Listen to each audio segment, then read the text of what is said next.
Europos parlamento nario Justo Paleckio kvietimu į Seimo Europos informacijos centrą iš skirtingų Lietuvos miestų susirinko rašinių konkurso dalyviai. Justas Paleckis surengė rašinių konkursą tema "Neemigruosiu. Kodėl aš tai pasirinkau?". Europarlamentaras kvietė laiškuose išsakyti savo mintis, argumentus ir pasiūlymus, kodėl verta likti Lietuvoje ar išvažiuoti svetur.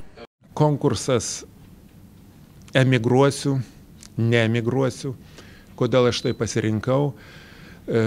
Buvo, manau, sėkmingas, gavom nemažai laiškų. Svarbiausia, kad tuose laiškuose buvo labai daug pasiūlymų, ką daryti, kad vis dėlto ta emigracijos banga susilpnėtų, nuslūgtų. Na ir buvo labai daug tokių pergyvenimų, asmeniškų pasakojimų apie savo šeimą, apie giminės pažįstamus, kurie turi atlikti šitą labai nelengvą pasirinkimą. Ir aš manau, kad bus naudinga susipažinti su tais laiškais ir Seimo nariams, ir ministerijų darbuotojams, tai mes padarysim.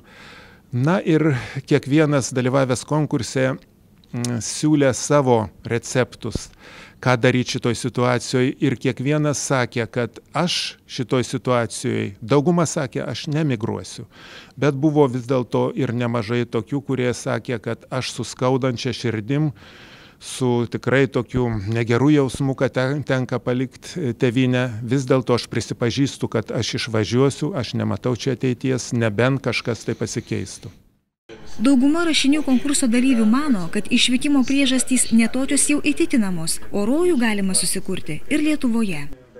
Mūsų šeima tikrai nesiruošėme emigruoti ir sūnus studijuoja Lietuvoje, bet iš savo darbinės patirties šiaip rašiau, lieku sociologinės apklausas, kad ne visada žmonės emigruoja, kad tai yra būtina jiems. Tai dar kaimynas, dar kažkas, bet įmanoma gyventi Lietuvoje ir, man atrodo, dauguma išgyventų, bet nėra tokios svarbios kitų tos emigracijos priežastys.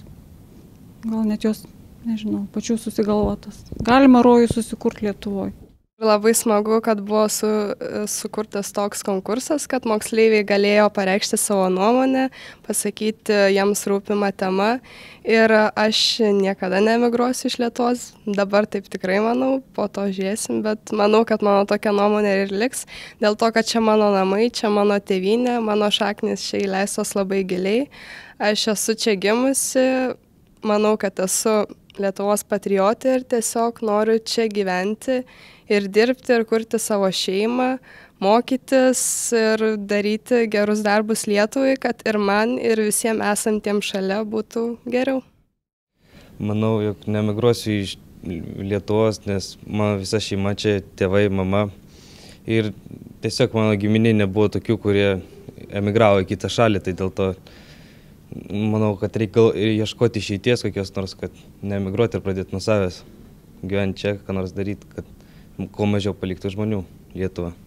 Kaip ir rašiau rašinyje, tikrai neemigruosiu, nepaisydama daugelio pažįstamų, draugų, tėvų įsakinėjimų, kaip ir jų noro, nes tikrai daugelis norėjo, kad išvykčiau į užsienį mokytis, visgi nusprendžiau pasilikti čia, nes čia yra mano namai, čia gimiau, čia užaugau, čia yra mano artimieji, mano draugai ir tikrai nežadu išvykti iš Lietuvos, tikrai noriu dirbti čia, noriu mokytis čia ir tikrai prisimsiu atsakomybę už savo krašto ateitį. Rašinių konkurso dalyviams buvo parodytas filmas apie Europos Sąjungą, Europos parlamentą, Europos Sąjungą - tai mes. Po filmo peržiūros Justas Paleckis apžvelgė konkurso dalyvių rašinius. Jis pacitavo ryškiausias ištraukas iš atsiųstų laiškų. Viktorija rašo ir labai teisingai rašo. Skaudu žinoti, kad jau 16 amžiuje iš Lietuvos emigravo protingi žmonės. Kaip norėtųsi, kad tai pasibaigtų.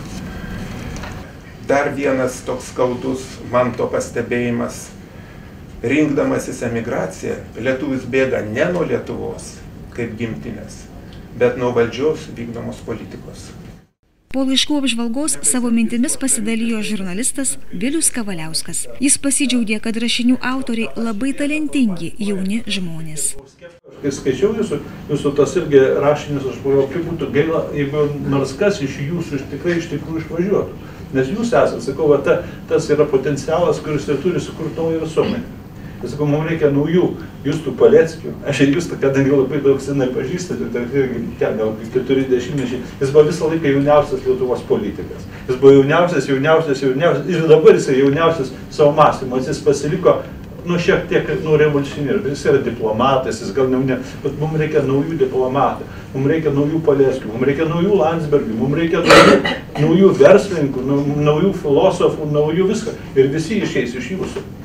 Vėliau vyko diskusija apie svarbiausius įvykius Lietuvoje ir Europos Sąjungoje. Rašinių konkurso dalyviai uždavinėjo klausimus, į kuriuos gerbiamas Justas Paleckis nuoširdžiai atsakinėjo. Neapsėjo ir be europarlamentaro mėgstamo rengti mini referendumų. Šįkart Justas Paleckis uždavė klausimą, ar reikia Lietuvai naujos atominės elektrinės. Po diskusijos Seimo Europos informacijos centre rašinių konkurso dalyvių laukia įdomi ekskursija po Vilnių. Na, o 10 geriausių rašinių autorių laukia įspūdinga kelionė į Briuselį.